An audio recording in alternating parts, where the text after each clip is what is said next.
Hi there, Jeffrey Rhoades from Experimental Homesteader, Exotic Gardening, and Sheri at Richerson.com. Please subscribe, hit that join button, join our membership. Leave us a comment below. We do read the comments, we try to respond. We appreciate getting comments, feedback. Let us know how we're doing, what you'd like to see, and we'll try to accommodate. Happy Halloween. We did not participate this year. We didn't buy any candy to give out. We don't generally get much in the way of traffic as far as costumed children on Halloween. I don't know. I guess maybe the house looks too scary to them. Maybe the yard is, we're still struggling trying to get the yard in shape and under control. So maybe we scare people too much. I don't know. Maybe we just, we're in a bad location for trick-or-treating children. We're just off the beaten path, I guess, in some ways. We did see a lot of kids over on Highland Avenue trick-or-treating earlier today, but we're several blocks away, and so I just don't think we would get very many kids over this direction. But, and we didn't go ahead and get any candy for ourselves. So, we did partake of Speedway's deal. They had a buy one, get one on their whole pizzas. So we went and got 2 pizzas. It's not bad. It's not amazing, but it was decent pizza. We have leftovers, so I've got some pizza to take with me for lunches for a couple of days.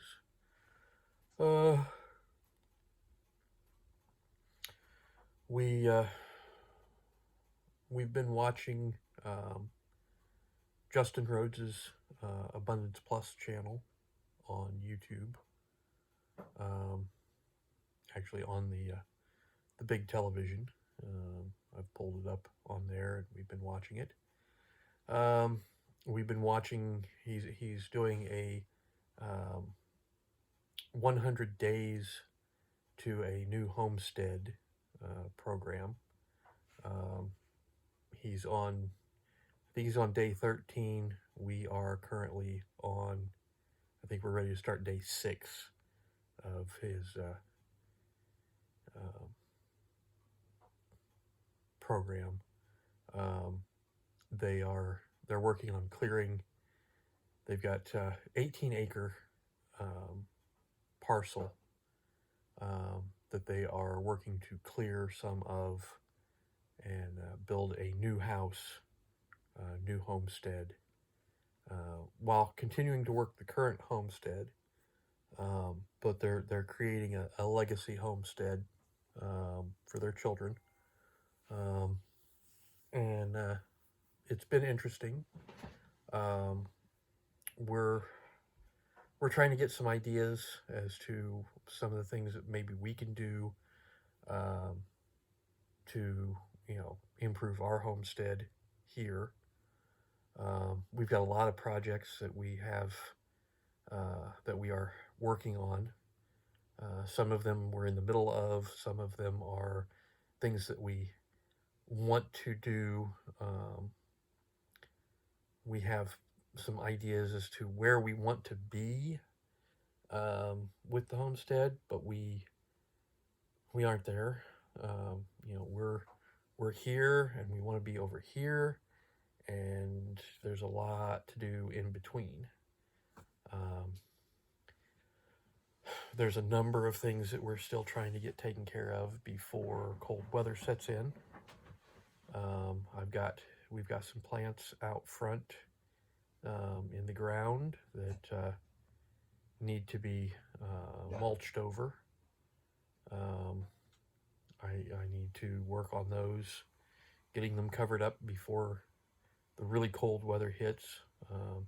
Because what we're trying to do with them, they're tropical plants, and as long as we can keep the root base warm in the ground, they will survive through the winter.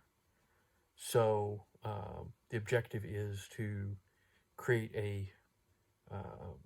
basically a 4 foot tall pile of leaves above them, so that the ground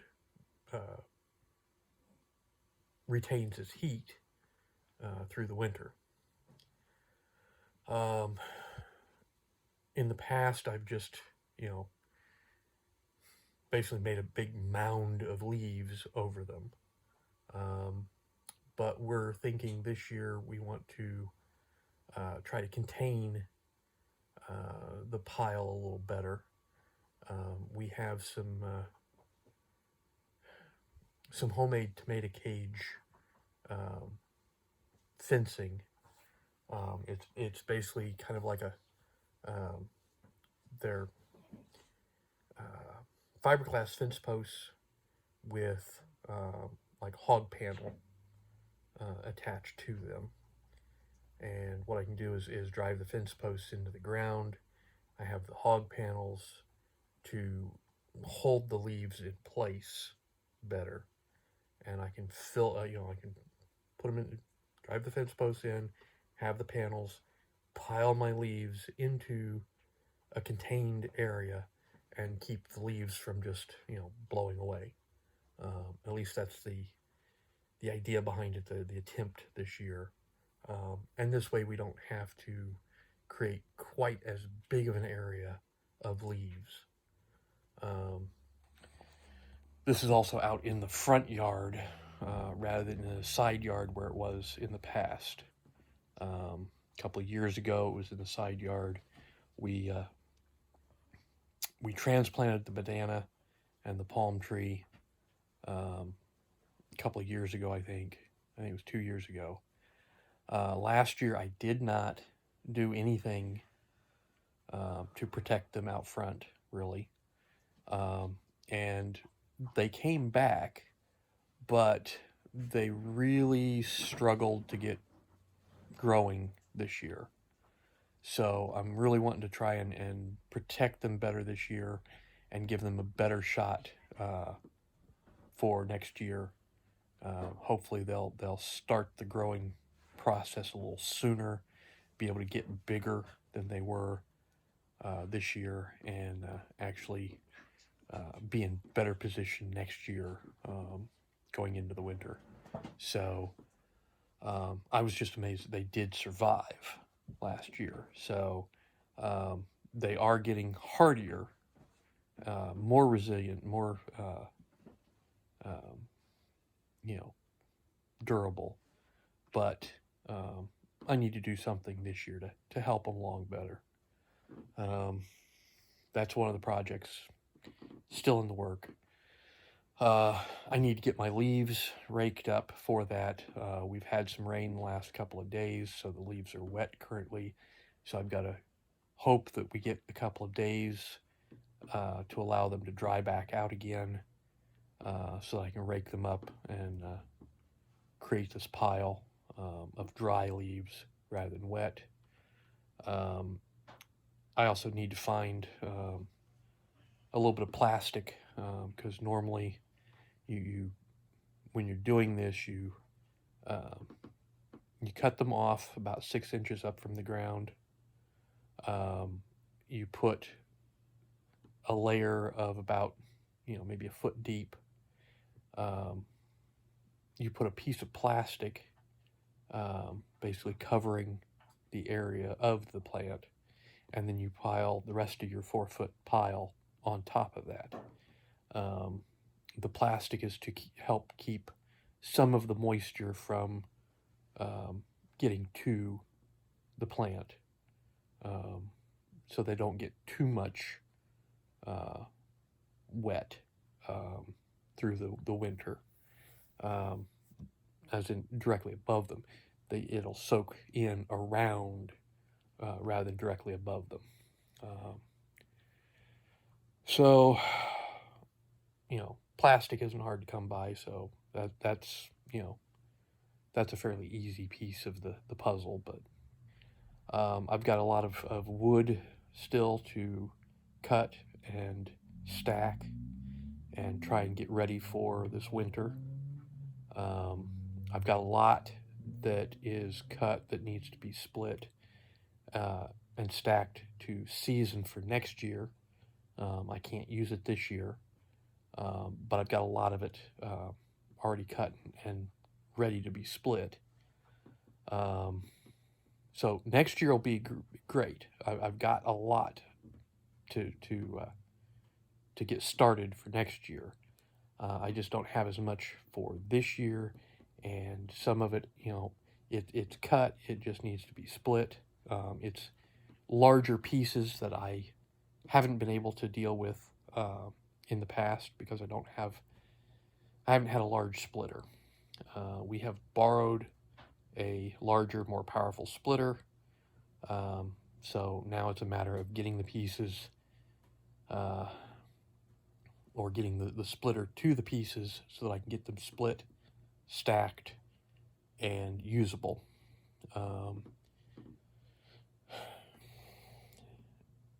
One more thing.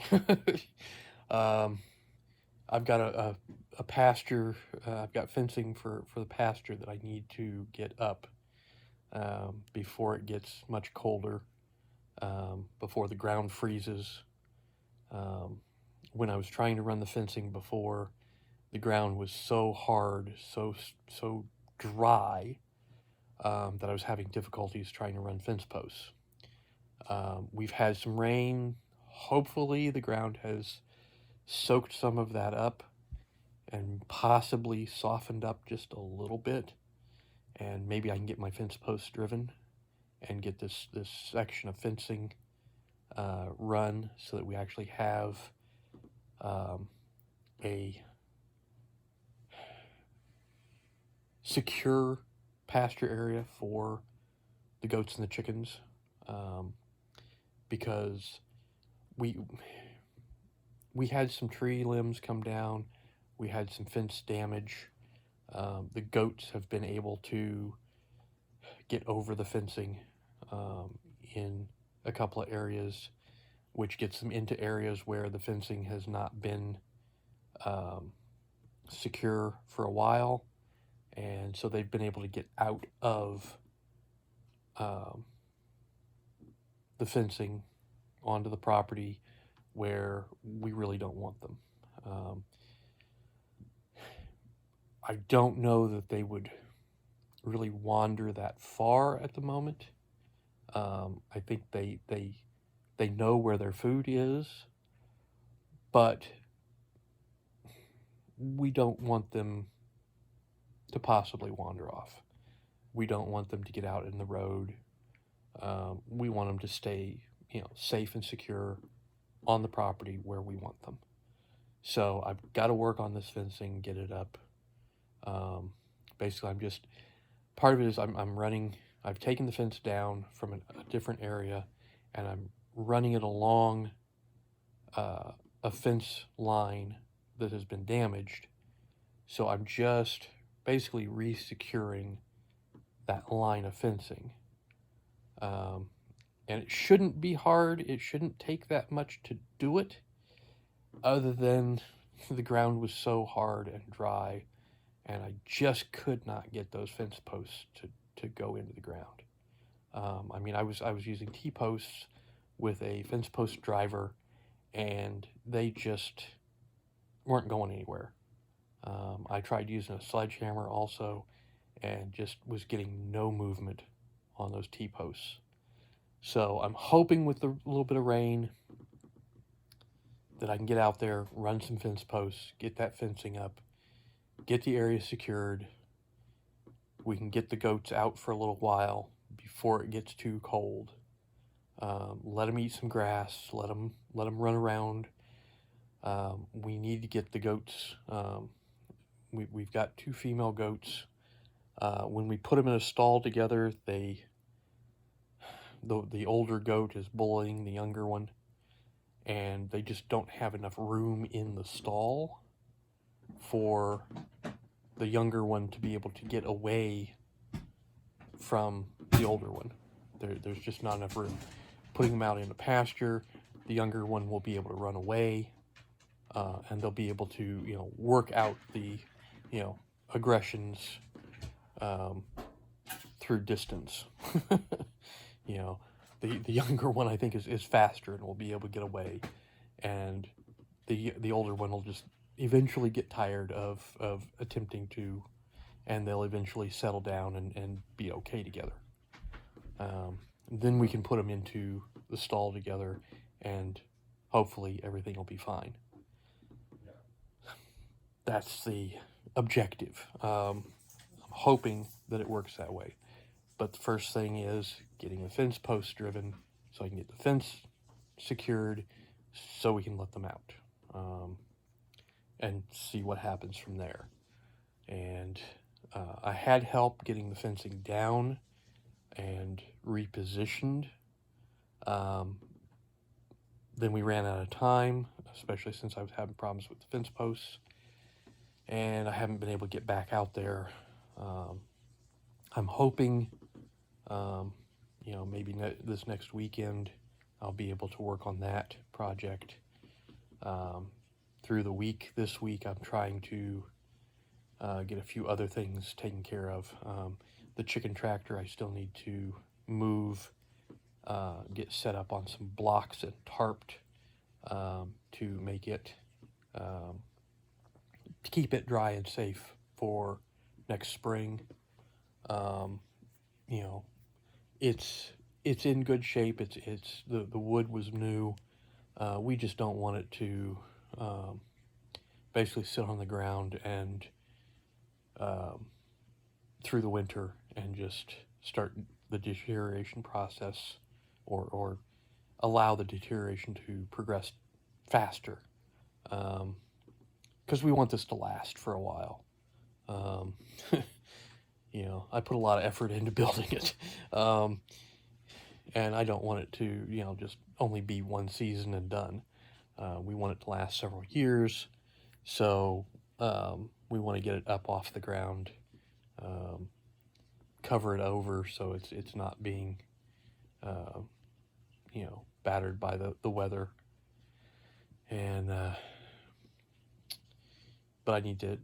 We figured out where we want it. I just have to get it moved and up on blocks, and tarped, and then we can clean up the area where it was. Maybe I can work on the front yard some, get it cleaned up a little bit. I've got to get up to the big garden, and get it cleaned up and ready for spring, and that's going to be a big project, because we just, the garden just did not prosper this year, and it has had a lot of weeds grow up in it, so I've got to get up there and get it mowed first, and then we need to work it so that we can get it, prepared for in the spring, and that's going to take some work. So there's lots of stuff to do, not a lot of time to get it done, but I'm hoping, that I'll have a little bit of time here and there, to get some of this taken care of, and it's a big part of it is just a matter of finding the timing, getting it down,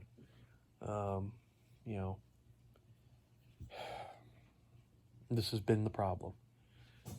When I've had the time, the weather hasn't cooperated, or I've had machinery issues, you know, um, lots of lawnmower problems, weed eater problems, chainsaw problems, you know.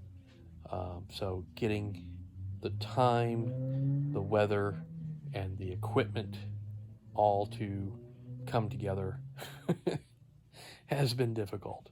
But I'm hoping that I've got some opportunities in the next couple of weeks to really hit some of this hard and get some of it accomplished. We're also working, we've got a greenhouse out front that we're going to take a greenhouse frame from out back that is smaller, put it inside this greenhouse out front, and cover them both over.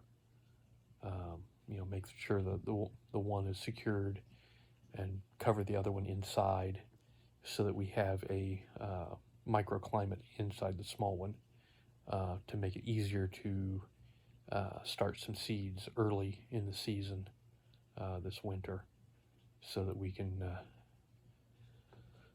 have some stuff germinating early and be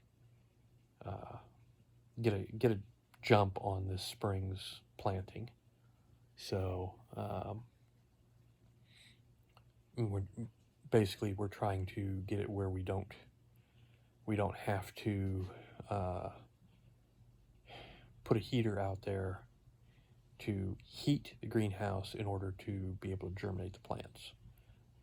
We're trying to make a microclimate inside that provides enough warmth and heat to, make it a little more economical, less energy consumptive. But, we'll see. We're hoping. It's on the list. It's it's just trying to get the priorities figured out as to what needs to be done first.